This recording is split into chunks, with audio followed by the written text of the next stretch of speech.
قرآن مجید کی کچھ آیتیں آپ کے سامنے پڑھی گئی ہے، جس کا ترجمہ یہ ہے کہ اللہ تبارک و تعالی فرماتا ہے کہ اللہ کے گھر کی یہ شان ہونی چاہیے ان ترفع، کہ وہ بلند ہو اور خوبصورت ہو۔ جب خانہ کعبہ کو بنایا جا رہا تھا تو حضرت ابراہیم علیہ الصلوۃ والسلام، حضرت اسماعیل دونوں نے مل کر بنایا۔ یہ سب جانتے ہیں نا بھائی؟ تھوڑے آپ ادھر آ جائیں، یہ ایک مذاکرہ ہے۔ تو اللہ نے خوش ہو کر قرآن کی آیت بنا دیا، کہا وَإِذْ يَرْفَعُ إِبْرَاهِيمُ الْقَوَاعِدَ، جب ابراہیم نے بیت اللہ کی تعمیر کو اٹھایا اور اسماعیل نے، دونوں میں سے طاقتور حضرت اسماعیل علیہ السلام تھے کیونکہ ینگ تھے، حضرت ابراہیم سینئر تھے اور حضرت ابراہیم علیہ السلام والد تھے۔ تو بیٹا زیادہ طاقتور ہوتا ہے یا باپ زیادہ طاقتور ہوتا ہے؟ طاقتور زیادہ بیٹا ہوتا ہے۔ دونوں نے مل کر بنایا، لیکن اللہ نے تذکرہ پہلے حضرت ابراہیم علیہ السلام کا کیا، کیونکہ اصول اور ضابطہ اور قانون یہ ہے کہ جب کبھی دین کی محنت میں کوئی کام کیا جائے گا تو بڑوں کو آگے کیا جائے گا، بڑوں کے نام کو آگے کیا جائے گا۔ حالانکہ چھوٹے جو رہیں گے ہر زمانے میں چھوٹے کام زیادہ کریں گے۔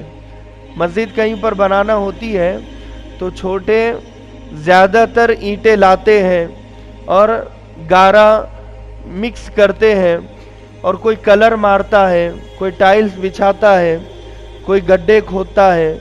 تو نوجوانوں کی محنت بہت ہوتی ہے، بوڑھوں کی محنت کم ہوتی ہے، کیونکہ وہ بیچارے محنت اس لیول کی کر بھی نہیں سکتے ہیں۔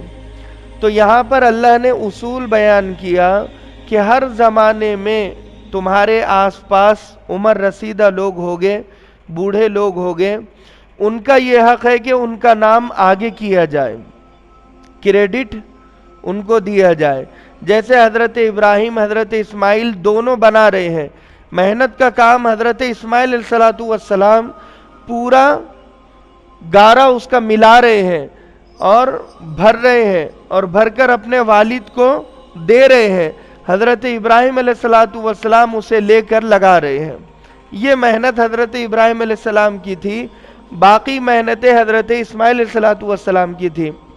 تو تذکرہ تو حضرت اسماعیل کا ہونا چاہیے، تعریف زیادہ ان کی ہونی چاہیے، لیکن دین کے معاملے میں یہ دیکھا جاتا ہے کہ کون کتنا سینئر ہے۔ جو جتنا سینئر ہوتا ہے اسے اتنا بڑا ادھیکار اور حق دیا جاتا ہے۔ یہ پہلا رولز قرآن ہمیں سمجھا رہا ہے۔ دوسرا یہ ہے کہ قرآن نے جب بات بیان کی ہے، اللہ کا گھر بن رہا ہے، اگر میرا گھر میں بناتا ہوں تو کتنی بڑی لمبی چوڑی بات ہوتی ہے کہ میں نے ٹائلز وہاں سے منگائے، گرینائٹ وہاں سے منگائے، اور پی او پی اس مزدور نے کیا، اور کلر اس نے مارا، اور یہ مستری اور وہ لیبر اور وہ گتے دار جو زیادہ تعریف والا ہے، زیادہ نامچین ہے اور زیادہ مہنگا ہے۔ تو ہم جب اپنے گھر کا بیان کرتے ہیں تو بیک گراؤنڈ پورا بیان کرتے ہیں، آگے پیچھے دائیں بائیں، اور بہت لمبی بات ہوتی ہے۔ لیکن جب اللہ اپنے گھر کا تذکرہ کر رہا ہے تو بات ہی ختم کر دی، وہاں پر صرف اتنا کہا کہ وہ وقت یاد کرو، یعنی یاد کرنے کا وقت ہے کہ جب ابراہیم اور اسماعیل دونوں ہمارا گھر بنا رہے تھے۔ بس ختم ہو گئی بات۔ یہ نہیں کہا کہ سائز اتنا، لمبائی اتنی، اٹھائی چوڑائی اتنی، اور ایسے ڈیزائننگ شیپ، یہ کوئی تذکرہ ہی نہیں کیا اللہ نے۔ اس کا مطلب یہ ہے کہ دین کے معاملے میں جب کوئی کام کرے گا تو اسے بڑا چڑھا کر پیش کرنا غلط ہے۔ دین کے معاملے میں اگر کوئی بھی کتنی بھی خدمت کر رہا ہے، مثال کے طور پر کوئی بھی مسجد میں اگر ہزاروں کروڑوں اربوں خربوں روپیے دیتا ہے، یا مدرسے میں لگاتا ہے، یا تنظیم یا جماعت پر لگاتا ہے تو اسے کریڈٹ اتنا ہی دیا جائے گا جتنا دینے کا حق ہے. اس سے زیادہ اگر وہ لینے کی تمنا کرتا ہے تو وہ غلط سوچتا ہے. کیونکہ حضرت ابوبکر صدیق نے پورا مال لگایا مگر کریڈٹ نہیں لیا. کبھی اللہ کے نبی سے یہ نہیں کہا اللہ کے نبی آپ نے کسی مجلس میں میری تعریف ہی نہیں کی, میری صدارت میں جلسہ ہی نہیں کیا اور میری گلپوشی ہی نہیں کی. حضرت عمر بن خطاب نے کبھی اشکال نہیں کیا. حضرت عثمان غنی نے 70 اونٹ سامان سے لدے ہوئے بھرے ہوئے عید کے موقع پر سارے مدینہ المنورہ کو بانٹا, کبھی کریڈٹ اپنے آپ میں نہیں لیا. حضرت عائشہ صدیقہ رضی اللہ عنہ فرماتی ہے عید کا دن ہے اور گھر میں کچھ انتظام نہیں ہے. اللہ کے نبی عید کی نماز پڑھانے کے لیے جا رہے ہیں. میں نے کہا گھر پر کوئی انتظام نہیں ہے. اللہ کے نبی صلی اللہ علیہ وسلم کہنے لگے میں نماز پڑھا کر آتا ہوں, ہو سکتا ہے اللہ کچھ انتظام کر دے.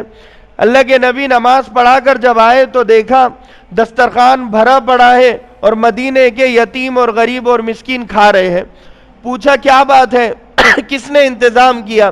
حضرت عائشہ صدیقہ رضی اللہ عنہ فرماتی ہے کہ جب تک آپ کی امت میں عثمان غنی جیسے لوگ موجود ہیں کوئی یتیم بھوکا سو نہیں سکتا, کوئی غریب بھوکا سو نہیں سکتا. یہ عثمان غنی تھے, لگا دیا مگر کریڈٹ کبھی نہیں لیا کہ میں نے اتنے اونٹ دیے, لو میرا نام لگانا چاہیے, میرا بورڈ پر نام آنا چاہیے اور مجھے کریڈٹ ملنا چاہیے. تو لہٰذا دوسرا اصول, بات سیدھی سیدھی بیان کی جائے گی. تیسرا اصول فرمایا کہ ربنا وجعلنا مسلمین لک. تیسری بات بیان کی کہ کوئی بھی عمل ہو, چاہے کوئی مدرسہ ہو, مسجد ہو, یونیورسٹی ہو, جب ہم کوئی دین کا کام کر رہے ہیں تو ویژن اور مقصد کیا ہونا چاہیے؟ مقصد یہ ہونا چاہیے کہ یہ اللہ قبول کر لے, ہماری محنت اللہ قبول کر لے. بھائی میں یہاں پر آیا ہوں, بات کر رہا ہوں, میرا مقصد یہ ہے کہ اللہ قبول کر دے, اللہ قبول کر دے. آپ جمعہ کے لیے آئے ہیں, آپ کا مقصد ہونا چاہیے کہ اللہ میرے سجدوں کو قبول کر دے. ورنہ کتنے ہی لمبے سجدے ہوں اور اللہ ایک سجدہ قبول نہ کرے, اور ایک چھوٹا سا ننھا منا بچہ مسجد میں آئے اور وہ ایک سجدہ کرے اور اللہ اس کے سجدوں کو قبول کر دے. مجھے آپ بتائیے کس کے سجدے بہتر ہیں؟ وہ سجدے جو 70 سال تک کرتا رہا اور وہ ایک ننھا منا سا بچہ سجدہ کر کے آیا اور چلا گیا 1 منٹ میں.